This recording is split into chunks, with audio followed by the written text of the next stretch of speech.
जय हिंद दोस्तों, आज है 9वां दिन। हम शुरू करेंगे आधुनिक भारत के इतिहास से और हम 18वीं सदी भारत में राज्य और समाज को ख़त्म करेंगे। इसके बाद हम रनिंग करेंगे। रनिंग करने के बाद हम करेंगे थोड़ी सी जॉगिंग ताकि बॉडी फिट रहे और लगाएंगे 20 सपाटे। 20 सपाटे लगाने के बाद हम लगाएंगे 20 दंड बैठक। 20 दंड बैठक के बाद हम थोड़ा सा योग करेंगे, कपालभाति और भस्त्रिका, अनुलोम विलोम। अनुलोम विलोम के बाद हम करेंगे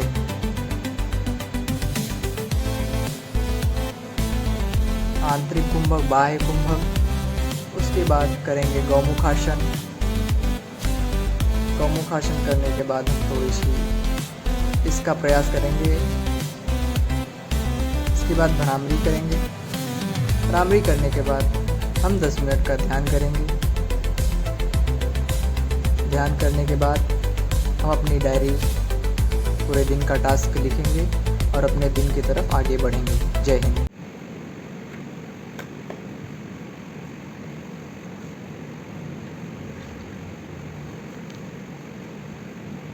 याद रखो कि भारत का वाणिज्य विश्व का वाणिज्य और जो उस पर पूरा अधिकार करेगा वही यूरोप का अधिनायक होगा। इस बात से इस मुद्दे पर इतिहासकार एक मत हैं।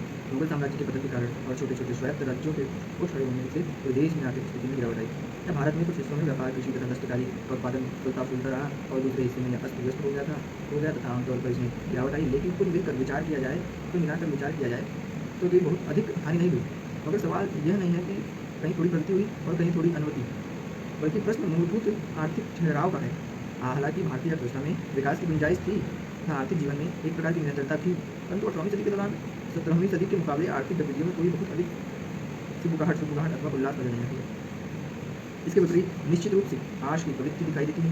साथ ही यह भी सच है कि दस्तकारी और कृषि उत्पादन के क्षेत्र में 18वीं सदी के भारतीय राज्यों में कम आर्थिक विपन्नता थी, जबकि 18वीं और 19वीं सदी में भारत के ब्रिटिश निवेश की हालत ज़्यादा खराब थी। 18वीं सदी के भारत में शिक्षा की पूरी तरह उपेक्षा नहीं की गई, मगर कुल मिलाकर वह त्रुटिपूर्ण थी। वह परंपरागत थी और पश्चिमी दुनिया में हुआ द्रुत परिवर्तन उसका कोई शुल्क नहीं था। वह जो ज्ञान देती थी वह शायद के कानून, धर्म, दर्शनशास्त्र और तर्कशास्त्र सीमित था। इसमें भौतिक और प्राकृतिक प्रौद्योगिकी और भूगोल के अध्ययन पर कोई ध्यान नहीं दिया। उसने समाज के तथ्यगत और विवेकपूर्ण अध्ययन से कोई वास्ता नहीं रखा। सभी क्षेत्रों में मौलिक चिंतन को नापसंद किया गया और प्राचीन विद्या पर ही भरोसा किया गया। कुछ शिक्षा केंद्र सारे देश में फैले हुए थे और आमतौर से उसको चलाने के लिए धन नवाब राजा और धनी जमींदार होते थे। हिंदुओं में कुछ शिक्षा संस्कृत के माध्यम से दी जाती थी और मुख्यतः ब्राह्मणों तक सीमित थी। निम्नलिखित तत्कालीन राजकीय भाषा होने के कारण फारसी शिक्षा हिंदुओं और मुसलमानों के रूप से लोकप्रिय थी। प्राथमिक शिक्षा काफी व्यापक थी। प्राथमिक शिक्षा काफी व्यापक थी। हिंदुओं में प्राथमिक शिक्षा शहर और ग्राम में पाठशालाओं के जरिए दी जाती थी। मुसलमानों में यह गाँव और जिलों में स्थित मकतबों में मौलिक करते थे। युवा छात्रों को पढ़ने लिखने और अंकगणित की शिक्षा दी जाती थी। प्राथमिक शिक्षा मुख्यतः ब्राह्मण, राजपूत और वैश्य जैसे उच्च जातियों प्रति सीमित थी। तथापि छोटी जातियों से भी कई लोग बहुधा उसे प्राप्त कर लेते थे। दिलचस्प बात यह है कि उस समय औसत साक्षरता ब्रिटिश शासनकाल की अपेक्षा कम नहीं थी। इतना ही नहीं 1813 में वारेन हेस्टिंग्स ने भी लिखा था कि आमतौर पर यूरोप के लिए देश के लोगों के मुकाबले भारत के लोग पढ़ने लिखने और अंकगणित में अधिक प्रभावशाली थे। यद्यपि प्राथमिक शिक्षा का स्तर आधुनिक मानदंडों से अपर्याप्त था, तथापि वह उन दिनों के सीमित उद्देश्यों की दृष्टि से पर्याप्त था। तब शिक्षा का एक अत्यंत आनंददायक पहलू यह था कि समाज में शिक्षकों की काफ़ी प्रतिष्ठा थी। एक खराब बात यह थी कि लड़कियों को विरले ही शिक्षा मिलती थी। यद्यपि उच्च जातियों की कुछ औरतें पढ़ी लिखी थी, जिसे एक अपवाद ही कहा जाता। 18वीं सदी के सामाजिक और सांस्कृतिक जीवन और संस्कृति की विशेषता हो रहा था, जड़ता और भूतकाल पर निर्भरता थी। शताब्दियों के दौरान विकसित थोड़ी बहुत सांस्कृतिक एकता के अलावा सारे देश में सांस्कृतिक और सामाजिक ढांचे समरूप नहीं थे। हिंदू और मुसलमान दो भिन्न समाजों में बटे हुए थे। लोग धर्म, क्षेत्र, कबीले, भाषा और जाति के आधार पर विभाजित थे। इतना ही नहीं, उच्च वर्गों जो कुल संख्या के अनुपात में बहुत ही कम संख्या थे। इस सामाजिक उच्च वर्गों की सामाजिक जिंदगी और संस्कृति अनेक दृष्टियों से निम्न जातियों की जिंदगी और संस्कृति से भिन्न थी। जाति हिंदुओं के सामाजिक जीवन की मुख्य विशेषता थी। हिंदू चार वर्गों के अतिरिक्त अनगिनत जातियों में बटे हुए थे। जातियों का रूप अलग अलग जगहों में अलग अलग था। जाति प्रथा ने लोगों का कठोर विभाजित कर रखा था और सामाजिक क्रम में अनेक अपने स्थायी रूप से निश्चित कर दिए थे। ब्राह्मणों के नेतृत्व में उच्च जातियों ने हर तरह की सामाजिक प्रतिष्ठा और विशेष अधिकारों पर अपना एकाधिकार कायम रखा था। जातीय नियम अत्यंत कठोर थे। अंतर्जातीय विवाहों की मनाही थी। विभिन्न जातियों के लोगों के साथ खाना खाने पर प्रतिबंध थे। कतिपय स्थितियों में उच्च जाति के लोग छोटी जातियों के लोग का छुआ खाना नहीं खाते थे। बहुधा जातियाँ ही पेशे को निर्धारित करती थी। यद्यपि काफ़ी बड़े पैमाने पर अपवाद भी घटित होते थे। मसलन ब्राह्मण व्यापार में भी संलग्न थे तथा सरकारी सेवाओं में भी थे। उसके बाद जमींदार भी थी। इस तरह बहुत से शुद्ध कहे जाने वाले लोग काफ़ी सफल और आर्थिक रूप से संपन्न थे तथा धन का उपयोग उच्च जातियों के लिए निर्धारित कर्मकांड में तथा सामाजिक प्रतिष्ठान में पाने के लिए किया करते थे। इसी तरह देश के कई हिस्सों में जातिगत हैसियत काफ़ी स्थिर बन गई थी। जाति परिषद पंचायत और जाति के प्रधान जुर्मानों प्रायश्चित और जाति शासन के द्वारा जाति के नियमों को सख्ती से लागू करते थे। 18वीं सदी के भारत में जाति एक बड़ी विभाज्य शक्ति और विघटन का एक बड़ा तत्व है। इसने बहुधा एक ही गाँव या इलाके में रहने वाले हिंदुओं को अनेक अत्यंत छोटे समूह में बांट रखा था। बेशक उच्च ओहदे या सत्ता प्राप्त कर किसी भी व्यक्ति के लिए ऊंचा सामाजिक दर्जा हासिल करना संभव था। उदाहरण के लिए 18वीं सदी में होलकर परिवार ने ऐसा ही किया। ऐसा बहुत अधिक तो नहीं होता था, लेकिन कभी कभी पूरी जाति अपने को जाति क्रम से ऊंचा उठाने में सफल हो जाता। मुसलमान भी जाति, नस्ल, कबीले और दर्जे की दृष्टि से कम विभाजित नहीं थे। हालांकि अनेक धर्म ने सामाजिक समानता का निर्देश दिया था। धार्मिक मतभेद के कारण शिया और सुन्नी सामंत करते थे। ईरानी, अफगानी, तुरानी और हिंदुस्तानी मुसलमान सामंत और अधिकारी बहुधा एक दूसरे से अलग रहते थे। इस्लाम स्वीकार करने वाले अनेक हिंदू अपनी जाति को नए धर्म में भी शामिल ले आए। वे उसकी विशिष्टताओं को व्यवहार में रखते थे। यद्यपि वे ऐसे पहले की अपेक्षा कम शक्ति से करते थे। इसके अलावा शरीफ मुसलमान, जिसमें सामंत, विद्वान, मुल्ले और फौजी अफसर शामिल थे।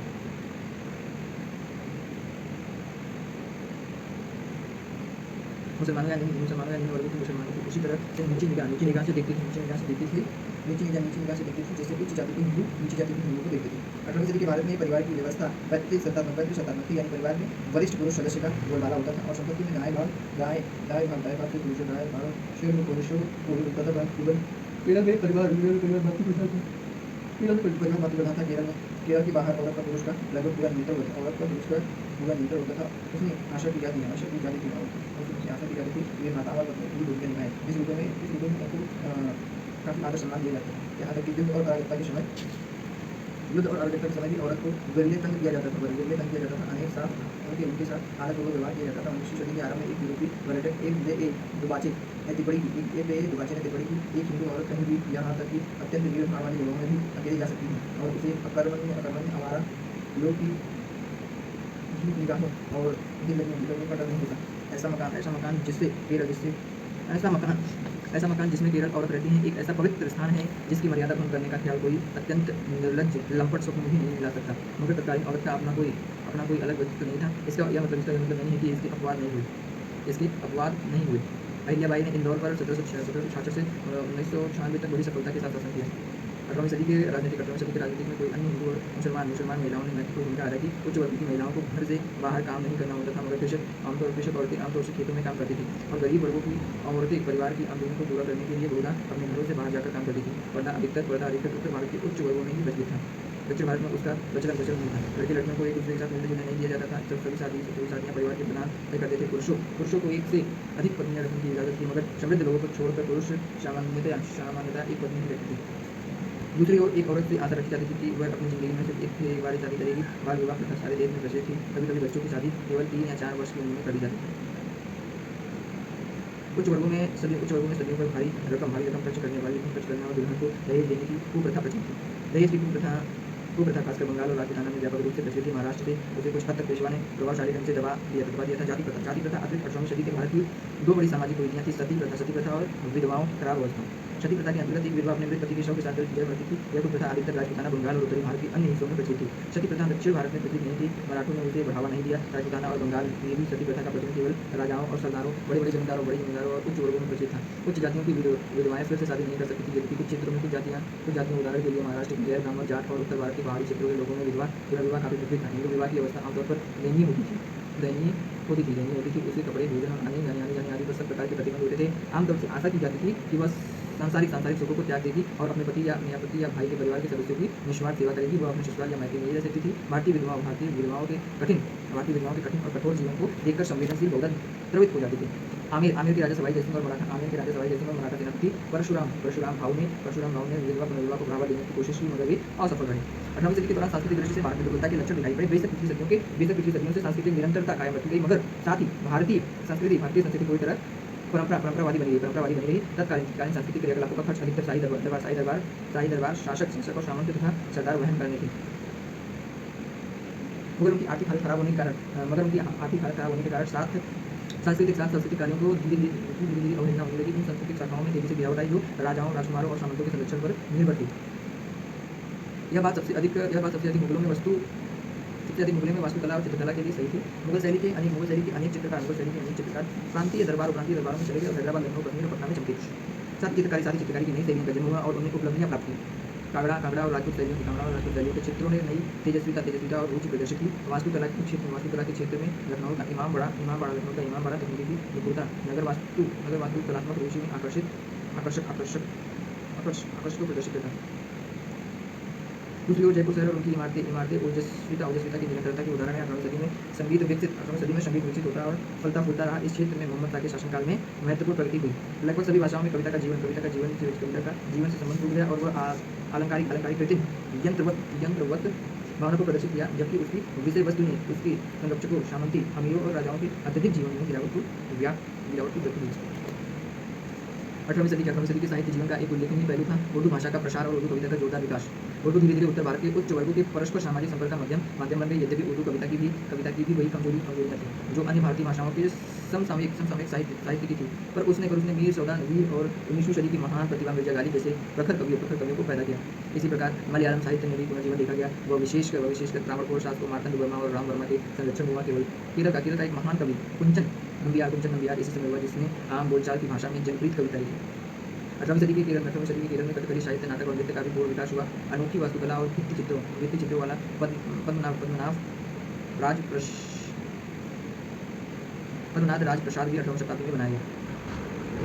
तायु मानवर तमिल में सित्तर काव्य की एक उत्कृष्ट प्रवक्ता था। अन्य चित्र कवियों की तरह उसने मंदिर शासन तथा जाति प्रथा की कुरीतियों का विरोध किया। असम में साहित्य अहम राजाओं के संरक्षण में विकसित हुआ। गुजरात के एक महान गीतकार दयाराम ने 18वीं सदी की उत्तरार्ध के दौरान अपनी रचनाएं लिखी। पंजाब की मशहूर प्रेम महाकाव्य हीर रांझा की रचना वारिस शाह ने इसी काल में की। सिंधी साहित्य के लिए 18वीं शताब्दी के विशाल उपलब्धियों की अवधि थी। इसी दौरान शाह अब्दुल लतीफ ने अपना प्रसिद्ध कविता संग्रह रिशालो रचा। सचल और शामी शताब्दी की अन्य महान संधि कवि थी। भारतीय संस्कृति की मुख्य कमजोरी विज्ञान के क्षेत्र में थी। सारी 18वीं शताब्दी के दौरान भारत पश्चिम देशों से विज्ञान और प्रौद्योगिकी के मामले में काफी पिछड़ा था। पिछले 200 वर्षों से पश्चिमी यूरोप में एक वैज्ञानिक और आर्थिक क्रांति चल रही थी, जिससे आविष्कारों और अनुसंधानों की बाढ़ की जा रही थी। वैज्ञानिक दृष्टिकोण धीरे धीरे पाश्चात्य मस्तिष्क पर हावी होता जा रहा था और यूरोपीय दार्शनिक राजनीतिक और आर्थिक दृष्टिकोण तथा यूरोपीय संसाधनों में क्रांति लाता जा रहा था। दूसरी तरफ भारतीय, जिन्होंने पूरे जमाने में गणित और प्राकृतिक विज्ञानों के क्षेत्र में महत्वपूर्ण योगदान दिए थे, कई शताब्दियों से विज्ञान की अपेक्षा करते आ रहे थे। भारतीय मस्तिष्क अब भी परंपरा से बता था। सामंत और आम जनता दोनों काफ़ी अंधविश्वासी थी। भारतीय करीब पूरी तरह पश्चिम में प्राप्त वैज्ञानिक, सांस्कृतिक, राजनीतिक और आर्थिक उपलब्धता से अनभिज्ञ थी। यूरोप की चुनौती का जवाब देने में भी असफल रही। 18वीं शताब्दी के भारतीय शासकों ने लड़ाई के हथियारों और सैनिक प्रशिक्षण की तकनीकी को छोड़कर किसी भी पश्चिम चीज में बहुत कम दिलचस्पी दिखाई। टीपू सुल्तान को छोड़कर वे सभी मुगलों और 16वीं सदी के दूसरे शासकों से विरासत में प्राप्त विचारात्मक उत्तरों से संतुष्ट थे। इसमें कोई शक नहीं थी कि थोड़ी बहुत बौद्धिक हलचल भी थी, क्योंकि किसी भी जमाने में सारी जनता और उनकी संस्कृति पूरी तरह से स्थिर और जड़ नहीं रहती। प्रौद्योगिकी में थोड़ा बहुत परिवर्तन और विकास तो हो रहा था, लेकिन इसकी गति बहुत मंद और क्षेत्र काफ़ी सीमित थी। इसलिए पश्चिमी यूरोप में होने वाले विकास की तुलना में कुल मिलाकर ये नगण्य थे। विज्ञान के क्षेत्र में यह कमजोरी उस समय के अत्यंत विकसित देश द्वारा भारत को पूरी तरह गुलाम बनाए जाने के लिए बहुत दूर तक जिम्मेदार थी। सत्ता और संपदा के लिए संघर्ष, आर्थिक पतन, सामाजिक विषादन और सांस्कृतिक जड़ता ने भारतीय जनता के एक बड़े भाग के चरित्र बल पर गहरा और नुकसानदेह असर डाला। खासकर सामंत अपने व्यक्तित्व और सार्वजनिक जीवन में बहुत प्रतीक होकर निष्ठा, कृतज्ञता और वचनबद्धता की सद्गुण स्वार्थपरता की प्रमुखता होने के कारण खत्म हो गई। अनेक सामंत अमानवोचित दुर्गुणों और अत्यधिक विलास के शिकार हो गए। उनमें से अनेक ने अपने ओहदों का फायदा उठाकर घूस ली। आश्चर्य की बात है कि आम जनता बहुत हद तक भ्रष्ट नहीं हुई थी। जनता में ऊंचे दर्जों की व्यक्तिगत ईमानदारी और नैतिकता थी। उदाहरण के लिए विख्यात ब्रिटिश अधिकारी जॉन मैल्कम ने 1821 में टिप्पणी की थी।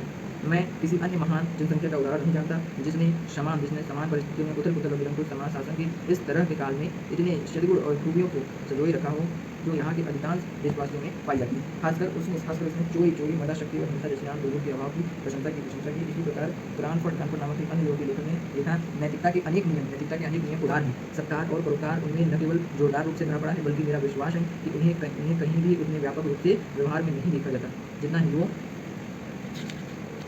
हिंदुओं और मुसलमानों में मित्रतापूर्ण संबंध 18वीं सदी के जीवन की एक बड़ी विशेषता थी। यद्यपि तत्कालीन सामंत और सरदार आपस में अनवरत लड़ते रहे, उनकी लड़ाइयाँ और उनके गठजोड़ विरले ही धर्म के भेदभाव पर आधारित थे। दूसरे शब्दों में उनकी राजनीति मूलतः धर्मनिरपेक्ष थी। असल में देश के अंदर शायद ही सांप्रदायिक करता था।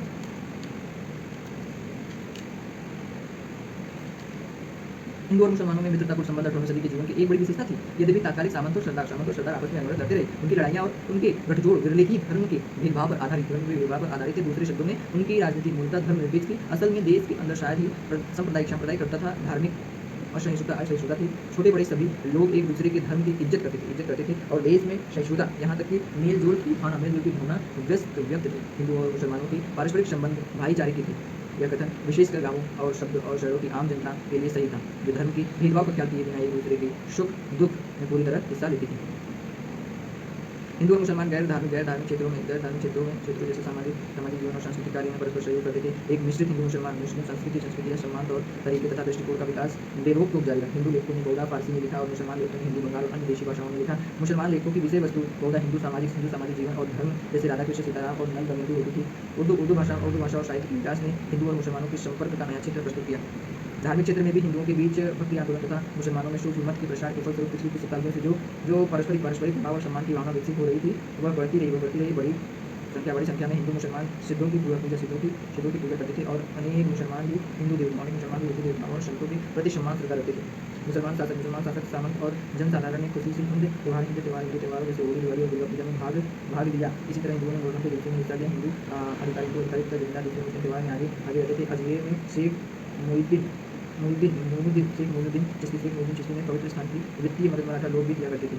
नागौर के शेख शाहुल हामिद के पवित्र स्थान की मदद इंदौर के राजा किया करते थे। हम पहले देख चुके हैं कि टीपू श्रृंगेरी के मंदिर तथा अन्य मंदिरों को भी आर्थिक मदद किया करता था।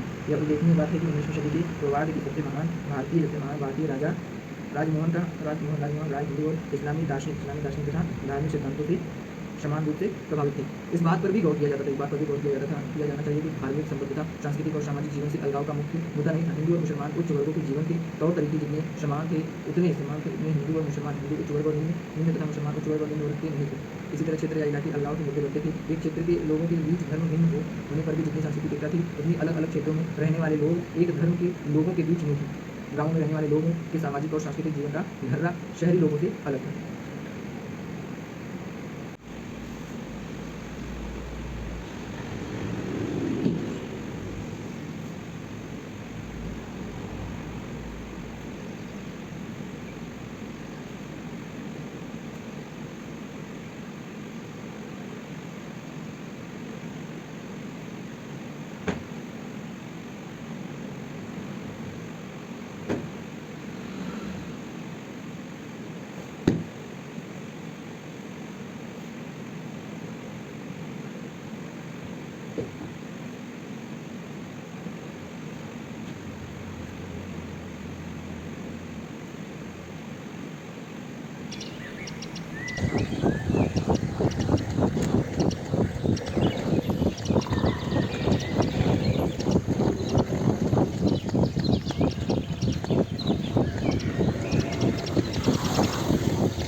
ये है कि अपने हाथ बंद कीजिए, बंद कर लीजिए अपने हाथ, आगे बंद कर लीजिए, शरीर ढीला छोड़ दीजिए,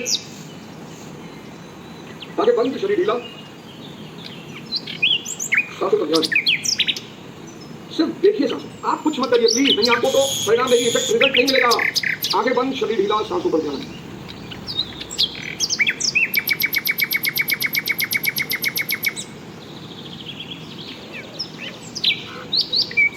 आगे बंद, शरीर ढीला, सांसों पर ध्यान। इसके चिंतन, बाहर की शक्ति आपको चाहिए, इसके चिंतन, अपने गुरु का चिंतन, माता पिता का, भाई का, बहन का, जो भी आपको अनकंडीशनली प्यार करता है, अगर आपके पास गुरु है तो उससे अच्छी कोई बात नहीं। इसके चिंतन,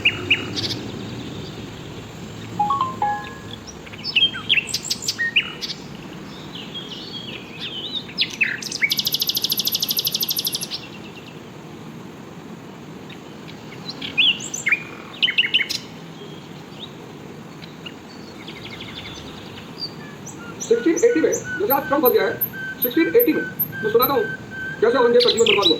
तो आप ध्यान करते रहिए, सांसों पे नजर रखिए, बस हो सके तो आगे पट्टी से बंद कर लीजिएगा, जब भी ध्यान करने बैठे तो आगे पट्टी से बंद कर लीजिए। 1680 में शिवाजी की डेथ हुई, माफी चाहता हूँ, औरंगजेब 1680 में शिवाजी की डेथ हुई। औरंगजेब मराठा साम्राज्य के जन्म से बहुत दुखी, उसको इस बात का दुख था उसके जिंदा रहते आखिर मराठा साम्राज्य पैदा कैसे, मराठा साम्राज्य के कौन ने बनाया, उसको इस बात का बहुत दुख था। उसके जीवन काल में राज्य के अंदर राज्य इस बात को लेकर वो दुखी हुआ, मराठा स्वराज के जन्म से वो दुखी हुआ। जब शिवाजी की डेथ हुई 1680 में,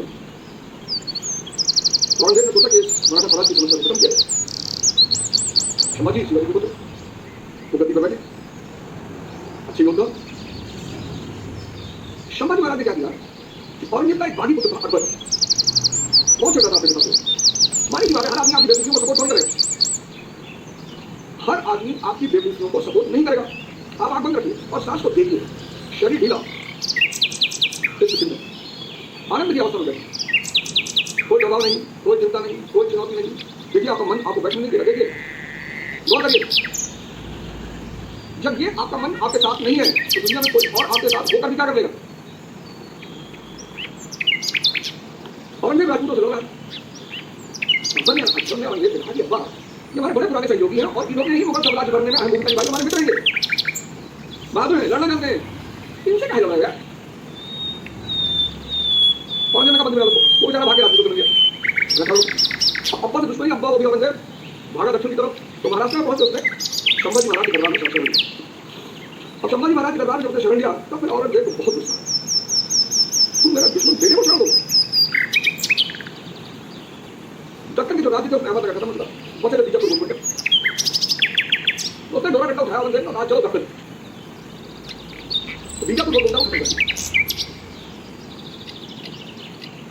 खत्म किया। अब बचे मराठे, तो जो गलती अमेरिका ने की वो बहुत गलती किया। आगे बंद, शरीर ढीला, सांसों पर ध्यान।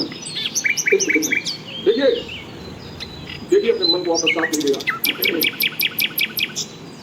देखिए अपने मन को आपका साथ नहीं देगा, उल्टा सीधे काम करवाएगा, आत्मा तो करवा देगा आपको। भाई जब कुछ करवाना है 5 घंटे पढ़ा दे, वो नहीं करेगा ना, वो करेगा नहीं, फॉर्म लिखवा देगा आपको, 4 घंटे रील लिखवा देगा।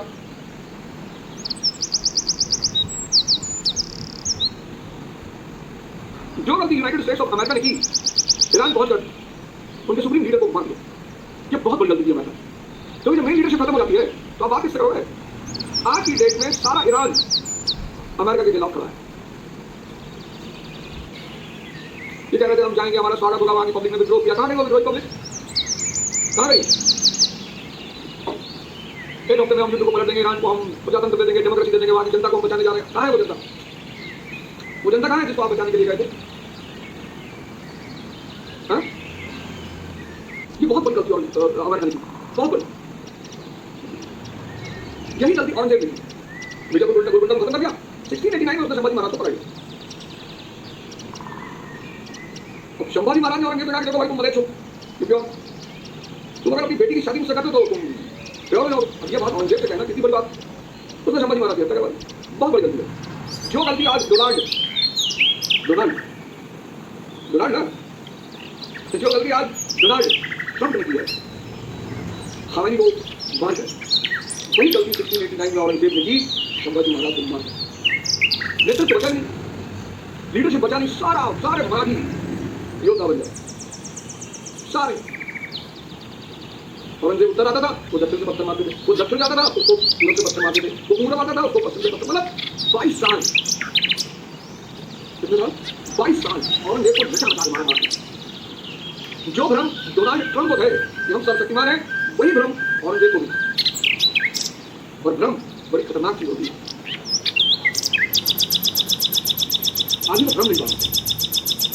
22 साल औरंगजेब को मारा मराठियों ने, 22 साल। और ये व्यक्तिगत तौर पर अच्छा आदमी रहा होगा,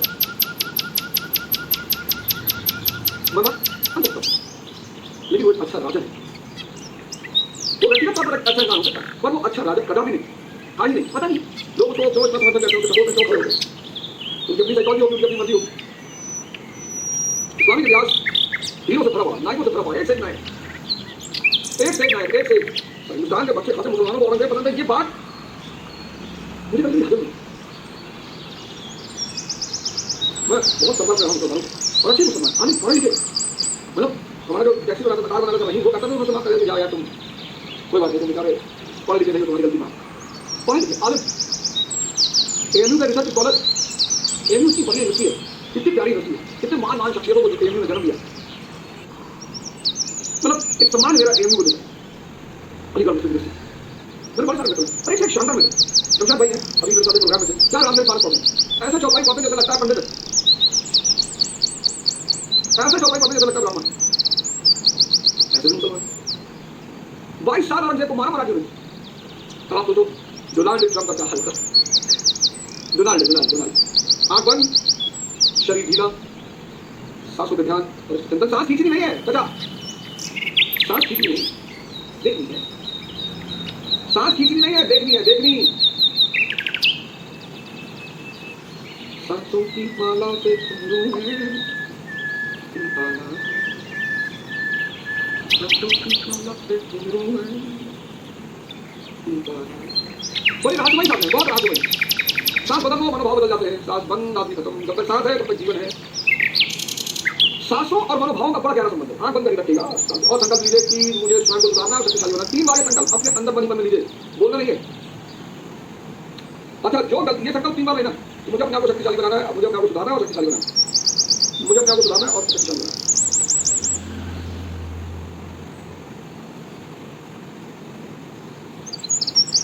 मुझे अपने आप को सुधारना है और शक्तिशाली बनाना है।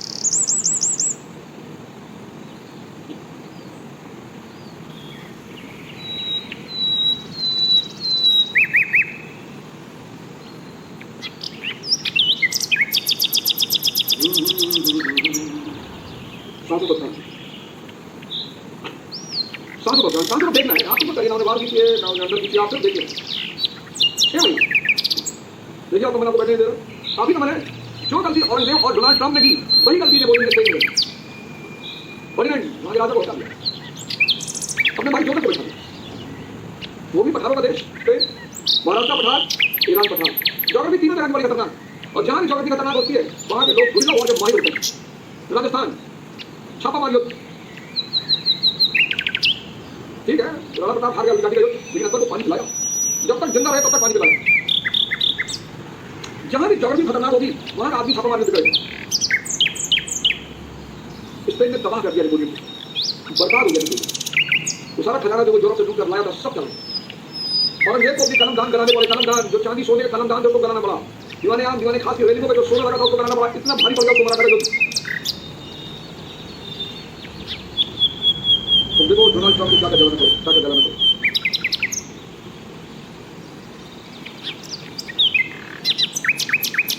हाथ बंद, सांसों पे ध्यान।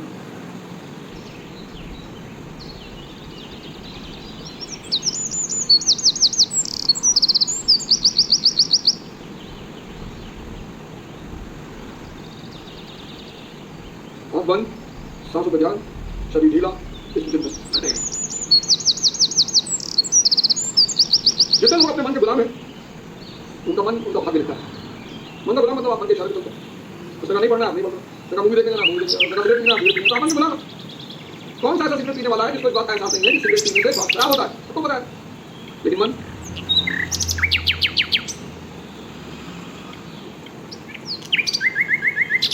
वन को अगर जीतना है तो हनुमान जी की शरण में जाना होगा, यानी सांसें। हनुमान जी राम जी से जोड़ देंगे, यानी चेतना। राम जी बाली को पटक देंगे उठा के। तो पूरे दिन जहाँ भी मन तुम्हारे ऊपर हावी होने लगे, तुम तुरंत आंख बंद करो और अपनी सांसों को देखना। यकीन मानिए, believe me, a day will come when you will have the gland of your dream. That day आप एक नए हैं। आप भरोसा करिए कि जिस दिन आपको आपकी सांसें दिखाई पड़ रही, आपका नया जन्म हो जाएगा। द्विज हो जाओगे, द्विज, ट्वाइस बॉर्न। शाम को फेसबुक पे 48 लॉज ऑफ पावर पढ़ाने जा रहे हैं। एक से एक लॉज, एक से एक नियम। 48 लॉज ऑफ पावर।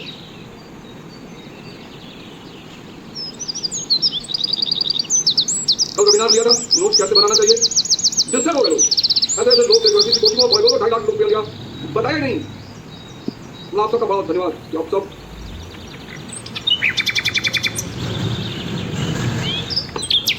सबका बहुत बहुत धन्यवाद कि आप इतनी संख्या में वेबिनार में आए।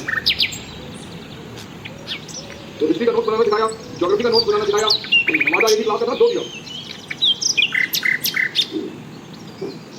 अगला वेबिनार करेंगे role of question bank in competitive exams.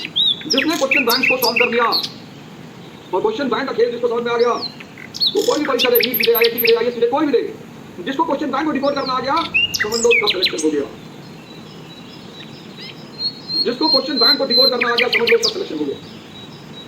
सारे कॉम्पिटिटिव एग्जामों की जो विजय यात्रा है वो क्वेश्चन बैंक से शुरू होती है, किताबों से नहीं होती। आप में से जिसको भी लगता है काउंसलिंग की जरूरत है, काउंसलिंग की जरूरत है, आपको तैयारी करनी है, आपको जो भी करना है, काउंसलिंग की जरूरत है। 9217046989। तो आप लोगों में तो बहुत लोग कहेंगे भाई इसमें काउंसलिंग के लिए पैसा लेने की क्या जरूरत है, दिन में तो 1000 काउंसलिंग आ जाएगी। भैया हमारा दाहिना हाथ हिलता रहता है। ये काउंसलिंग सिर्फ उन लोगों के लिए है जिनको जरूरत है।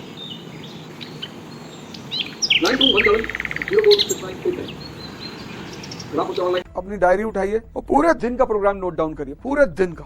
शेड्यूल नहीं तोड़ना है, एकदम नहीं। आज का शेड्यूल में मूवी देखना है, एकदम जाइए देखिए, लेकिन अगर शेड्यूल में मूवी नहीं है तो फिर जाना भी नहीं है। पूरे दिन का कार्यक्रम, पूरे दिन का हिसाब किताब, डायरी यानी डिसिप्लिन। शाम को बैठकर मूल्यांकन करिए कि आपने जितना कार्यक्रम बनाया था वो आपने किया कि नहीं किया। और सर पढ़ाई जीवन का एक अच्छा हिस्सा है, पर सिर्फ जीवन में पढ़ाई थोड़ी है। बहुत सारे पेरेंट्स चाहते हैं कि उनके बच्चे 30 घंटा पढ़ें, 6 घंटा नींद में भी पढ़ लिया करें। पढ़ाई जीवन का एक अहम हिस्सा है, नो डाउट, पर सब कुछ, सारा जीवन पढ़ाई नहीं है। व्यक्तित्व भी है, स्पोर्ट्स भी है, नॉवेल पढ़ लिया, कभी मन हुआ एक मूवी भी देख ली। इस देश में बहुत सारे पेरेंट्स का बस चले तो अपने बच्चों के सर में किताब बांध दें कि चलते चलते भी पढ़ते रहना, ऐसे देखते रहना, ऐसे आग कर लो। इस देश में पढ़ाई को लेकर ऐसा नफरत पैदा करा गया है, जबरदस्ती पढ़ो पढ़ो पढ़ो पढ़ो पढ़ो, 24 घंटा पढ़ो पढ़ो, नौकर बनना है पढ़ो। अरे पढ़ो, जागना है। एक अजीब सी नफरत लोगों में पैदा हो गई पढ़ाई के प्रति।